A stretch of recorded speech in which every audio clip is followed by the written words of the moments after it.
Kidney tumour से ग्रस्त 61 वर्षीय मरीज का फोर्टिस मोहाली में robotic surgery water vapour therapy से सफल उपचार हुई प्रेस वार्ता। फोर्टिस हॉस्पिटल मोहाली के यूरोलॉजी, एंड्रोलॉजी एवं रोबोटिक सर्जरी विभाग ने हाल ही में 61 वर्षीय मरीज का सफल उपचार किया, जो बेहद जटिल कंडीशन से जूझ रहे थे। मरीज का रोबोट असिस्टेड पार्शियल नेफ्रेक्टोमी, जिसमें ट्यूमर ग्रस्त किडनी के हिस्से को हटाया गया जबकि शेष स्वस्थ किडनी को सुरक्षित बचा लिया गया, जल वाष्प therapy water vapour therapy resume की मदद से, जो कि प्रोस्टेट के उपचार की नवीनतम मिनिमल इन्वेसिव सर्जिकल तकनीक है, इलाज किया गया। इस संबंध में जीपीओ रोड स्थित होटल सभागार में शुक्रवार शाम 4 बजे प्रेस वार्ता का आयोजन हुआ तथा संबंधित जानकारी दी गई। नमस्कार, मेरा नाम डॉक्टर रोहित डडवाल है। मैं यूरोलॉजिस्ट हूं और रोबोटिक सर्जन हूं फोर्टिस हॉस्पिटल मोहाली में। मैंने अपनी शिक्षा अखिल भारतीय आयुर्वेदिक संस्थान एम्स न्यू दिल्ली से की है। उसके बाद से मैं फैकल्टी था, मैं कंसल्टेंट था government medical college hospital Chandigarh में, और अभी पिछले 4 साल से मैं फोर्टिस हॉस्पिटल में बतौर robotic surgeon and cancer specialist, kidney cancer specialist काम कर रहा हूँ। आज हमने एक बहुत ही रेयर केस के बारे में डिस्कस किया। एक 61 वर्षीय पुरुष आए थे जिनके प्रोस्टेट की वजह से राइट वाली किडनी जो थी, दाएं हाथ की किडनी खत्म हो चुकी थी और बाएं हाथ की किडनी में एक ट्यूमर बना हुआ था जो बची हुई किडनी थी। तो हमने उनको बहुत ही एडवांस टेक्नोलॉजी के द्वारा ठीक किया है। एडवांस टेक्नोलॉजी, हमने 2 एडवांस टेक्नोलॉजी यूज की। जैसे पहली वाली थी robotic surgery. Robotic surgery kidney को कैंसर को ट्रीट करने के लिए सबसे बेस्ट तरीका होता है, क्योंकि इसमें ना सिर्फ आप ट्यूमर को निकाल के किडनी कैंसर से पेशेंट को मुक्त कर सकते हैं, बल्कि बची हुई किडनी को बचा भी सकते हैं। जैसे कि इसकी एक ही किडनी बची थी जिसमें ट्यूमर था, तो उसमें ये बचाना बहुत ही ज्यादा जरूरी हो गया था।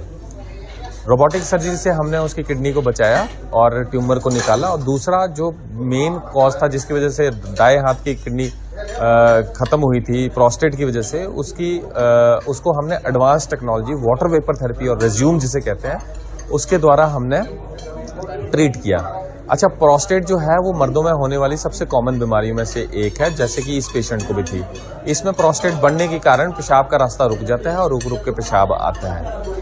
इस केस में हम क्या करते हैं कि पहले दवाइयां देते हैं। अगर दवाइयों से ठीक ना हो रहा हो तो हम ऑपरेशन करके दूरबीन से प्रोस्टेट को काट के निकाल देते हैं। कुछ पेशेंट्स में जिनमें 2 बीमारियां साथ में होती हैं, या फिर जिनको हार्ट डिजीज है, लिवर डिजीज है, या फिर कोई यंग है बहुत जो कि सेक्सुअल फंक्शन प्रिजर्व करना चाहता है, उस केस में हम प्रोस्टेट को काट के नहीं निकाल सकते। हम उस केस, क्योंकि उसमें रिस्क ही बहुत ज्यादा हो जाएगा प्रोस्टेट को काट के निकालना, तो उस केस में हम पेशाब के रास्ते में एक नई टेक्नोलॉजी के द्वारा ट्रीट करते हैं, जिसमें पेशाब के रास्ते बिना चीरे बिना टांके के पेशाब के रास्ते में हम जाके एक पतली सी दूरबीन से प्रोस्टेट के अंदर इंजेक्शंस लगा देते हैं वाटर वेपर्स के, जिससे आपकी प्रोस्टेट सिकुड़ जाती है, पेशाब का रास्ता खुल जाता है। इससे ना दर्द होती है, ना ब्लीडिंग होती है, ना पेशाब का रास्ता सिकुड़ता है, ना कोई दिक्कत होती है, ना कोई कॉम्प्लिकेशन होती है। पेशेंट को एडमिट भी करने की जरूरत नहीं, 5 मिनट में प्रोस्टेट का इलाज करके पेशेंट घर जा सकता है।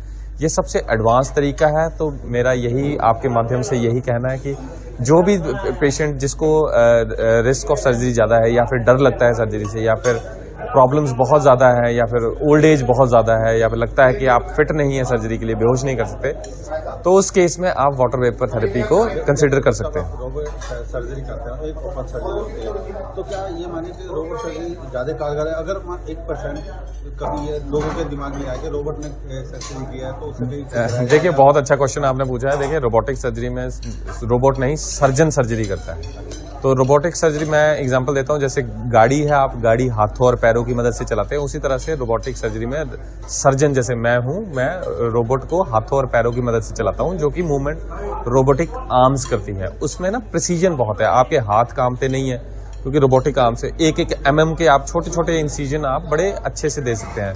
अच्छा दिखता है, तो आपको कॉम्प्लिकेशन होने के चांसेस बहुत कम है।